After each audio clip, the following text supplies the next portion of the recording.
Les damos la bienvenida, esperamos se encuentren muy bien. En esta oportunidad vamos a trabajar el segundo texto propuesto para el trabajo práctico número 4, Trabajo y Género.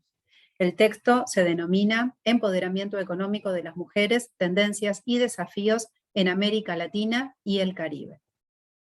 ¿Qué aspectos deben tener en cuenta a la hora de leer el texto? Como primer punto, los objetivos de enseñanza propuestos. Estos son introducir debates actuales e información certera sobre los cruces entre género, salud mental y trabajo, y también contribuir a la reflexión en torno a los mundos del trabajo desde una perspectiva de género.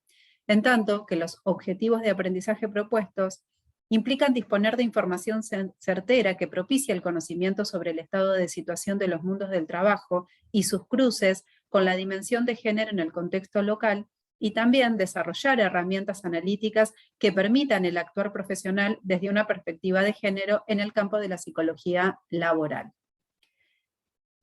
Para este trabajo práctico interesa recuperar los conceptos de empoderamiento, género, salud mental, inequidad de género, interseccionalidad. Por eso, antes de comenzar con el tratamiento tanto de este texto como el de Joan Scott, sugerimos que accedan a un glosario que hemos armado, donde encontrarán algunas de estas definiciones que ayudarán a profundizar los planteos de los textos. Encontrarán el glosario en el Drive. Ahora bien, ¿cuál es el objetivo de este texto? El texto tiene una estructura de informe. Cuenta con datos propios de América Latina y el Caribe que han sido recolectados y analizados por miembros de la Comisión Económica para América Latina y el Caribe, CEPAL, como también de la Organización de las Naciones Unidas, la ONU. Para su desarrollo, toma indicadores de economía social vinculados con el género, en un sentido dicotómico. Presenta su estadística fundamentalmente teniendo en consideración categorías como varones y mujeres. De allí que hablemos de este sentido dicotómico. También aporta otras dimensiones importantes para la lectura de los datos, como son países y regiones dentro de América Latina y el Caribe y grupos socioeconómicos. Si bien el texto aborda diversas variables de la dimensión género, centra sus principales aristas en el empoderamiento de las mujeres de la región que en los últimos 25 años han podido acceder con mayor énfasis a recursos económicos y al desarrollo de autonomía. El texto tiene una estructura analítica que señala indicadores generales con una tendencia favorable, los cuales podrían dar cuenta de un incremento en la igualdad y equidad de género. No obstante, no se queda en un nivel aparente, sino que profundiza en lo que denominará una revolución incompleta. De esta forma se hacen manifiestas desigualdades e inequidades invisibilizadas entre varones y mujeres, pero fundamentalmente al interior del mismo grupo que nuclea a estas últimas. Debido a ello, será crucial no solamente ahondar en un análisis entre géneros, sino al interior del mismo, teniendo en consideración aspectos como nivel socioeconómico, educación, edad, etnia, entre otros. ¿Cómo se puede enriquecer la caja de herramientas profesionales a partir de lo que nos aporta este texto? La relevancia de conocer sobre los cruces entre trabajo, salud y género nos parece central en las trayectorias educativas posibles de licenciados y licenciadas en psicología en formación. De esta manera, el texto nos presenta un estado de situación complejo, con un panorama amplio desde el cual partir y el desafío de realizar múltiples reflexiones fundamentadas. La perspectiva de género nos acerca a un pensar en análisis e intervenciones integrales e integradas en pos de la salud mental y la garantía de derechos. De la misma manera, por los datos presentados, podemos reconstruir una genealogía de la situación actual, disponer de múltiples hipótesis que nos permitan salir de la naturalización e invisibilización de las injusticias, como también planificar y concretar políticas públicas que contemplen el género, el trabajo y la salud en múltiples niveles de determinación y con diversos colectivos, grupos y sujetos en situaciones de trabajo. ¿Cuál es la perspectiva teórica que aborda este texto? El texto recupera desarrollos y aportes del campo de las ciencias sociales del trabajo. Especialmente toma en cuenta nociones propias de los debates entre economía, sociología y psicología. ¿Qué se entiende por ciencias sociales del trabajo? Implica un conjunto de disciplinas científicas que estudian a los sujetos en situación de trabajo y empleo. Esto alude a un amplio espectro en el cual se abordan los contextos geopolíticos laborales, las condiciones y medio ambiente de trabajo, las particularidades de las organizaciones, el devenir de los procesos de trabajo, los procesos de salud y enfermedad de las y los trabajadores, entre otros. Más allá de las especificidades de las múltiples aristas que las especializaciones dentro de las ciencias sociales del trabajo pueden adquirir, a la base se adhiere que la subjetividad se constituye en, con y a través de otros y otras en un contexto social, político, histórico, económico y cultural determinado. Es decir, en este sentido, este campo de conocimientos adhiere a la relevancia que adquieren los determinantes sociales en general. De allí el carácter amplio pero orgánico de sus miradas, estudios, investigaciones y análisis. ¿Desde dónde parte el texto? ¿Cuál es el estado de situación actual? El texto parte de demarcar que en los últimos 25 años se ha dado un acceso de las mujeres a recursos económicos y al desarrollo de autonomía. Ha habido amplios indicadores económicos que parecerían observar mayor incorporación de las mujeres en el mercado de trabajo y por ende aportes a su calidad de vida. Se puede afirmar a la par del desarrollo de una mayor representación en tasas de actividad y empleo feministas y también mayor autonomía, recomposición y paridad salarial para las mujeres. Todo esto podría pensarse como parte de un proceso de empoderamiento de las mujeres en términos económicos y sociales. Se subraya que actualmente entre varones y mujeres existen brechas salariales que implican relaciones asimétricas. Las mismas remiten a la posibilidad de acceso a la educación, a determinados puestos de trabajo y dan cuenta de diferencias en trayectos sociales. La situación es compleja, ya que por un lado, las mujeres de estratos socioeconómicos medios y altos han contado con 5 aceleradores que han permitido un aumento de la inserción laboral de las mismas en el mercado de trabajo. Estos aceleradores son el aumento de las economías de servicios, la disminución de la fecundidad, la postergación de la maternidad, el aumento de los niveles educativos y los cambios importantes en los patrones familiares y de conyugalidad. Estos aspectos han permitido el mayor ingreso y permanencia de las mujeres en el mercado de trabajo. Ahora bien, ¿dónde se percibe la desigualdad y la inequidad? ¿Todas las mujeres acceden de la misma forma y a los mismos empleos?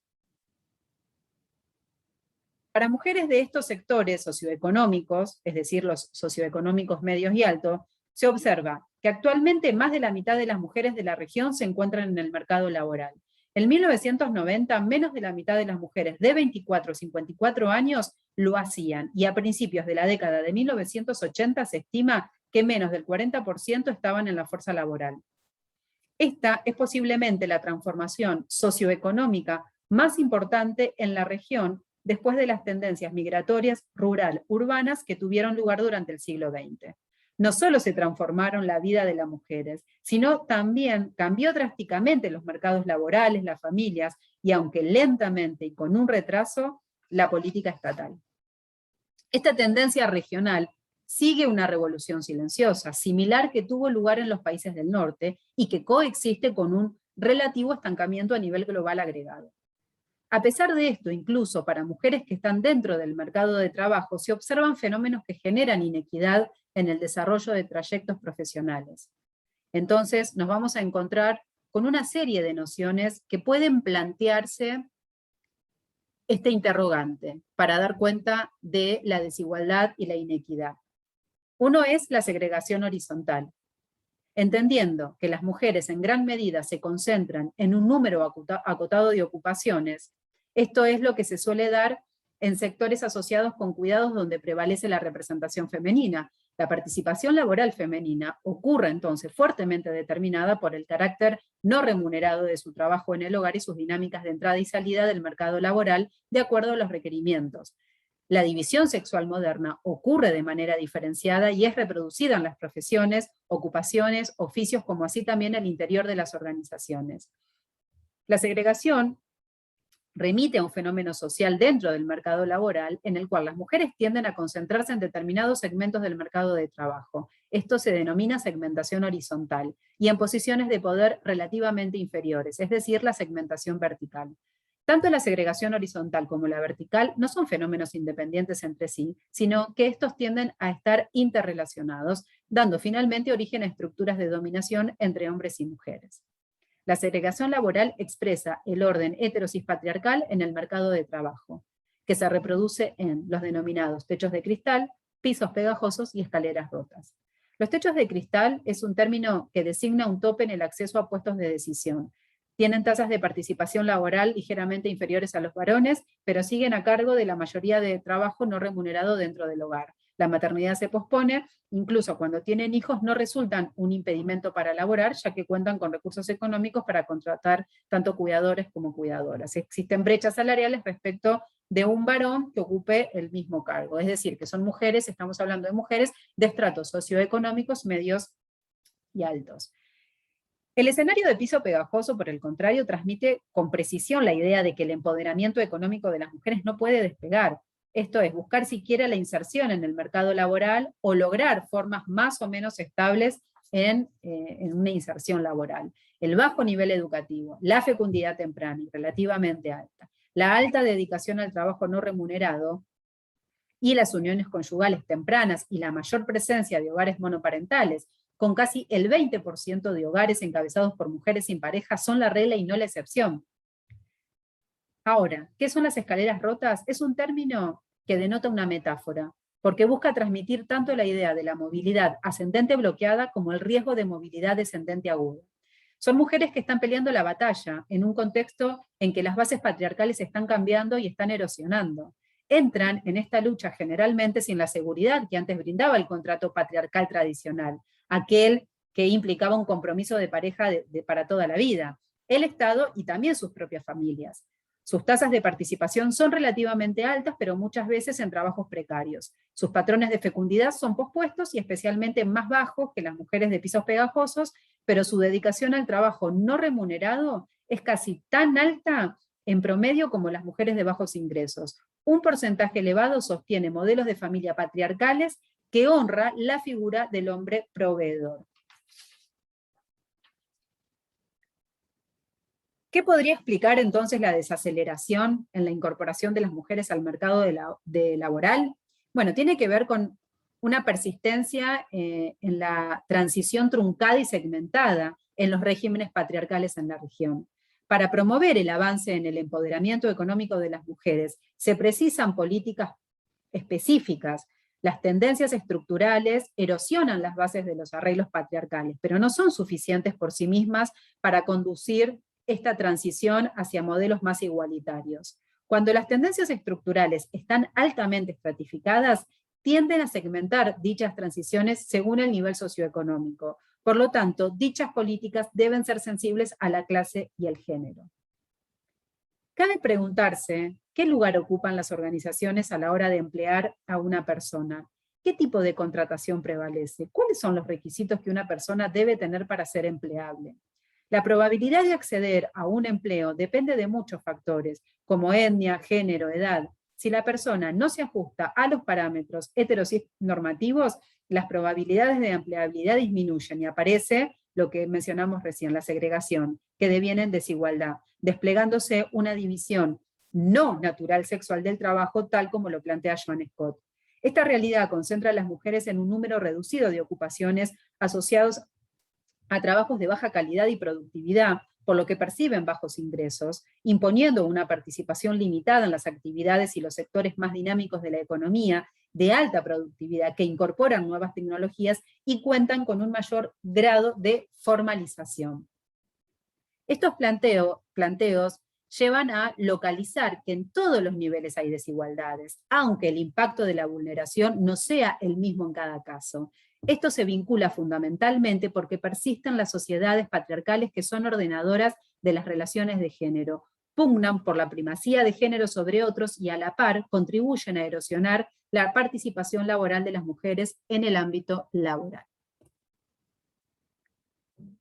Cabe preguntarse entonces qué fenómenos o sucesos pueden haber propulsado estas transformaciones y cómo pensar estos fenómenos o transformaciones. Si bien se ha incrementado la tasa de actividad femenina y se ha favorecido las políticas públicas que promueven el empoderamiento económico, dos hechos plantean serias dudas sobre este progreso. Por un lado, la incorporación de las mujeres al mercado laboral está enlentecido marcadamente, y sobre todo en los últimos años en América Latina. Y por otro lado, tanto la participación laboral como el acceso de las mujeres a algún tipo de autonomía económica permanece altamente estratificado según nivel socioeconómico. En línea con lo último, la división sexual del trabajo tradicional en el hogar se transforma de manera desigual en distintas mujeres de ingresos bajos, medios y altos, como estuvimos viendo. En estas transformaciones se pueden registrar hitos de diferentes impactos, como cambios en los perfiles de ciertos sectores productivos y por ende empleos que históricamente habían sido ocupados por varones. Por ejemplo, actividades del agro y el trabajo en fábricas. Por otro lado, ruptura del pacto del varón proveedor. Mayores ingresos, menor cantidad de hijos, cambios en los perfiles familiares, divorcios, retrasos y caídas de uniones por matrimonio. También se identifican políticas de desprotección hacia las funciones de ejercer responsablemente la función paterna. Por ejemplo, no hay permisos parentales. Modificaciones de estereotipos y roles de género, es decir, perpetuación de cierta rigidez en los mercados laborales en torno a qué se entiende o representa por trabajador o trabajadora ideal. Se da otro fenómeno que tiene que ver con la precarización laboral atravesada por la dimensión género, es decir, la fuerza laboral femenina suele ser más conveniente, de mayor rotación y de menos costo. Y el último se identifica el maternalismo. ¿Qué significa maternalismo? Es la comprensión de que los cuidados son responsabilidad exclusiva de las mujeres. En este sentido, Nancy Faeser plantea que estamos atravesando una crisis de reproducción social y no de crisis de los cuidados. La noción, para esta autora, de reproducción social es más amplia que la de cuidados, ya que coloca en el centro del debate toda la serie de tareas, tanto asalariadas como no remuneradas, que son llevadas a cabo mayoritariamente por mujeres para la reproducción de las personas, particularmente de la fuerza de trabajo, y, por otro lado, pone sobre la palestra el carácter necesario de este trabajo para el funcionamiento del capitalismo como un todo. Una de estas primeras preguntas tenía que ver cómo pensar estos fenómenos o transformaciones. En este sentido, Ana María Fernández, en la década de 1970, se pregunta por qué la diferencia sexual deviene en desigualdad social. Interrogante que permite comenzar a elucidar la diada producción-reproducción que configuran esa diferencia y esa desigualdad. La posibilidad de bucear en la relación género-trabajo permite poner el prisma sobre las formas específicas que asume la relación entre dominación de clase y de género en el capitalismo. Como se mencionó anteriormente, a pesar que las mujeres de estratos medios y altos han podido obtener credenciales y habilidades educativas que les posibilitaron ocupar cargos importantes de toma de decisiones, se produce un fenómeno de cuello de botella, que es la mencionada segregación laboral, que explica la brecha salarial de género, y las continuidades en el papel de las mujeres como cuidadoras, así como la falta de involucramiento de los varones en estas tareas. Esto último tiene implicaciones para su participación en la fuerza laboral. Si bien el modelo proveedor masculino como paradigma normativo que organiza el contrato de género ha disminuido en la región, el modelo posterior al proveedor masculino está truncado. Las mujeres han sufrido una revolución incompleta. Uno de los mayores problemas lo constituye la dificultad de separar los tiempos-espacios dedicados al trabajo y a la vida personal familiar. Siguiendo esta misma línea, Silva de Federici sostiene que el trabajo reproductivo y de cuidados que hacen gratis las mujeres es la base sobre la cual se sostiene el capitalismo. El informe complementario para América Latina da cuenta de que las mujeres realizan entre 2 y 3 veces más cuidado y trabajo doméstico no remunerado que los varones. Esto limita la participación femenina en el mercado laboral en las actividades generadoras de ingresos y mantiene la dinámica del mercado que segrega por tipos de empleo, además de alimentar la brecha salarial, por supuesto. Las mujeres siguen siendo una fuerza laboral más conveniente, de menor costo, precisamente debido a su supuesto menor compromiso con el trabajo. Un tercer conjunto de causas tiene que ver con la prácticamente ausente política de permisos parentales, a excepción de Chile y Uruguay, en la región, que permitirían transformar los roles masculinos en los cuidados y trabajo doméstico no remunerado. Pierre Bourdieu plantea que el orden social que se retroalimenta con la dominación masculina funciona como una inmensa maquinaria simbólica y se ratifica con una división sexual del trabajo, la segregación de las actividades, los usos de los espacios público-privado y los momentos de aparición o visibilidad asignados a cada uno de los sexos. ¿Por qué es importante que hablemos de los marcos legales? Los marcos normativos constituyen herramientas fundamentales para que se garantice el acceso a derechos básicos fundamentales. Sin embargo, para las mujeres, la enajenación del derecho a participar en la toma de decisiones es una inequidad producida por la desigualdad en el ejercicio del poder. Para poder poner en tensión las normativas vigentes en materia de garantías a derechos básicos fundamentales como el acceso al trabajo, les proponemos como punto de partida la Declaración de los Derechos Humanos y los artículos 14 y 14 bis de la Constitución Nacional Argentina y la Ley 26.485 de protección integral para prevenir, sancionar y erradicar la violencia contra las mujeres en los ámbitos en que se desarrollan sus relaciones interpersonales, promulgada en abril de 2009 en Argentina y aspira a eliminar la discriminación entre mujeres y varones en todos los órdenes de la vida, afirmando en particular el derecho de las mujeres a una vida sin violencia. Las leyes deben permitir el acceso a los derechos. La Declaración de los Derechos Humanos da cuenta de un conjunto de normativas internacionales que encuentran expresión no de manera inmediata en las legislaciones nacionales. Cuando éstas entran en vigencia pueden ordenar y direccionar tanto las regulaciones y normativas provinciales, municipales. El acceso a un trabajo digno y libre de violencias como derecho humano fundamental está reconocido en la Constitución de la Nación Argentina. Esto implica garantizar a las personas en el marco de sus relaciones sociocomunitarias su estabilidad y subsistencia económica, así como la de su grupo familiar y por supuesto su bienestar y seguridad en el trabajo. También vamos a aportarle la importancia de los resultados de los consensos de Quito y de Brasilia que se nombran en el texto. Ambos sintetizan avances y retrocesos en materia de equidad de género, de allí su importancia. El Consenso de Quito surge como una iniciativa de articulación feminista Mercosur, buscando establecer las bases del seguimiento de los acuerdos alcanzados en Quito en 2007, en el marco de la 10ª Conferencia Regional sobre la Mujer en América Latina y el Caribe, organizado por CEPAL. En tanto que el Consenso de Brasilia, que se aprueba en julio del 2010 en la Conferencia Regional sobre la Mujer de América Latina y el Caribe, en el cual los gobiernos de los países participantes se comprometieron a adoptar una serie de acciones para alcanzar la igualdad de género, con énfasis en la autonomía y el empoderamiento económico de las mujeres. Este consenso, al igual que el anterior, el de Quito, constituyen importantes aportes para avanzar en la igualdad entre mujeres y hombres.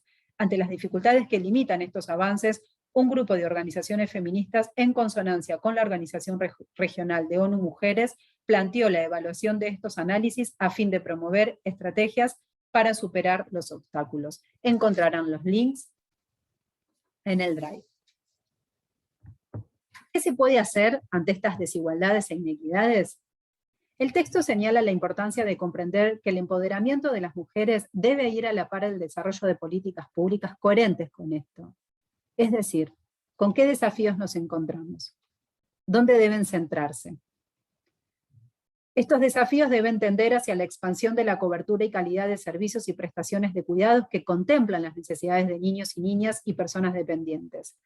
También contar con leyes viables, reglamentadas y supervisadas de ser cumplimentadas que tiendan hacia la no discriminación en el mercado laboral, desarrollar políticas activas en el mercado de trabajo que favorezcan la representatividad y permanencia de las mujeres, por ejemplo, al contar con una expansión de la cobertura preescolar de los servicios de cuidado y educación en la primera infancia. Y también disponer de políticas públicas que permitan articular el trabajo remunerado y las respuestas de los cuidados. Estos esfuerzos estatales van a la par de la necesidad de reconocimiento del valor del trabajo no remunerado, por ejemplo, el trabajo doméstico, economía familiar, redistribución por las diferentes partes o géneros de la carga de los cuidados y del trabajo en ámbitos privados que suponen trabajo no remunerado, y por último, trabajo sobre representaciones prejuiciosas y falaces sobre diferencias que solamente reproducen la naturalización de la división sexual del trabajo.